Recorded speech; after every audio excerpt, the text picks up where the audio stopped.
Survey చేసి భూములు ఉన్నాయా లేవా అని చూసుకొని మనకి పోతున్నారా పోటలేదా చూసుకొని అని మీరు సర్వే చేసి ఇవ్వండి దయచేసి అంతే.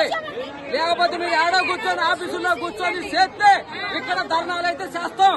45 సంవత్సరాలు నా పెళ్ళేరు కాడ నుంచి నా కప్పుకుంటున్న కాడ నుంచి నా మూడు పెట్టి నేను గుడి బండ్లే ఉంటాను. 40 ఏళ్ళ నుంచి ఇల్లు అక్కడ తీసుకోవడం ఇల్లు వచ్చుకొని ఏది రాక ఇప్పుడు రేకులు కలిగి కొనుక్కొని వేరే వాళ్ళ గోరకేసుకొని ఉంటాను. మరి నాకు ఇల్లు అన్న రావాలి కానీ చోటికి పోతే అల్లన్న ఇల్లు కట్టుకుంటా మూడు మధ్య దానికి ఇల్లు కూడా రాలేదు.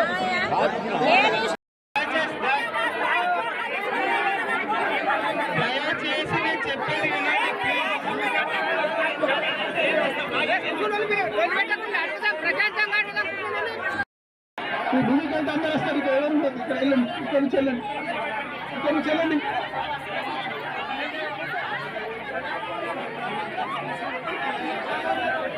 అందరు కూర్చోండి అమ్మా, అందరు కూర్చోండి. అరే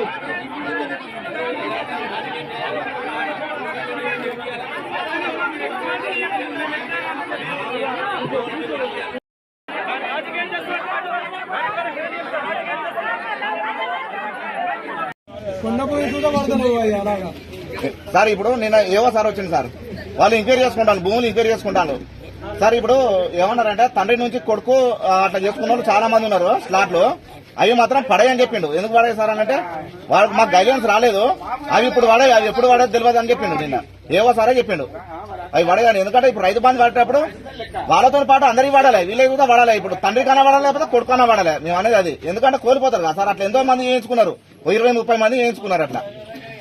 ఇప్పుడు ఎవరు ప్రశ్నించకపోతే ఆగమవుతారు కదా సార్. ఇప్పుడు 2 లక్షలు పడిన వాళ్ళు చాలా మంది ఉన్నారు, వాళ్ళకి మాత్రం బాధ లేదా సరే? మేము చెప్తాండొచ్చు, వాళ్ళకి మాత్రం బాధ లేదా? ఎవరైతే సార్ దానికి పడలే కదా అది.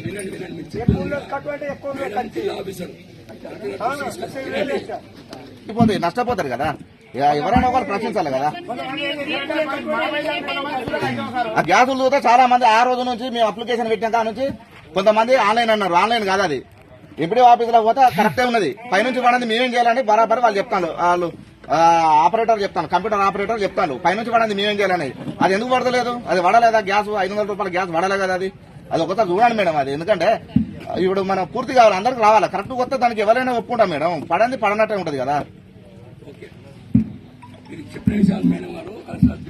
సరే మేడం, మేము మీరు ఇప్పుడు ఇల్లు వైజ్ గా సరే సారు కార్యదర్శి గారు ఎంక్వైరీ ఇల్లు, ఎందుకంటే అందులో ఏ ఒక్కరికి రాకుండా కానీ మరి అడగవలసిన పరిస్థితి వస్తుంది మేడం. నేను చెప్తాను అది ఏ ఒక్కరు ప్రతిపక్షంగా కాకుండా అందరికీ అర్హులైన వరకే ఏమంటున్నాం మేము కూడా, అనర్హులకు అవసరం లేదు.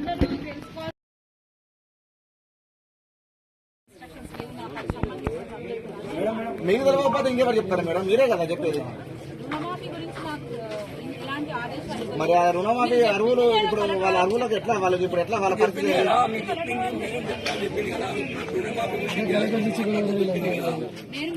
మాకు ఏం చెప్పలే, పడితే అంటాను. ఇంతవరకు రుణమాఫీ కాని వాళ్ళు చాలా మంది ఉన్నారు. ఇప్పుడు ఇలా 20 మంది ఉన్నారు, రుణమాఫీ కాని వాళ్ళు 20 మంది ఉన్నారు. ఇప్పుడు చేయలేకపోతే వాళ్ళు వాళ్ళ పరిస్థితి ఏంటి? ఇప్పుడు ఆ రుణమాఫీ కాంది ఇప్పుడు ఇవన్నీ ఎట్లా మేడం? ఇప్పుడు మీరు చెప్తారు పోతారు, మళ్ళా 6 నెలల దాకా మళ్ళీ ఆగాల్సిందేనా మేడం? ఇప్పుడు వాళ్ళ పరిస్థితి ఏంటి? రుణమాఫీ కాంది ఇప్పుడు ఇవన్నీ హామీలు ఇస్తాను, ఓకే మేడం. కాంది ఎట్లా వాళ్ళు ఇప్పుడు ఆ రుణమాఫీ వాళ్ళు పూర్తి అయినాక నెక్స్ట్ ఇంకోటి చేయాలి, దానికి అది పూర్తి కాదు ఇంకోటి పెడతాను కదా. వాళ్ళు కూడా మిగతా డబ్బులు కడతామంటారు, 2 లక్షల వరకు పూర్తి చేయాలి, మిగతా డబ్బులు కడతామంటారు వాళ్ళు. సబ్స్క్రైబ్ చేయండి. Please do subscribe to. Please like, share and subscribe to top Telugu TV. Top Telugu TV.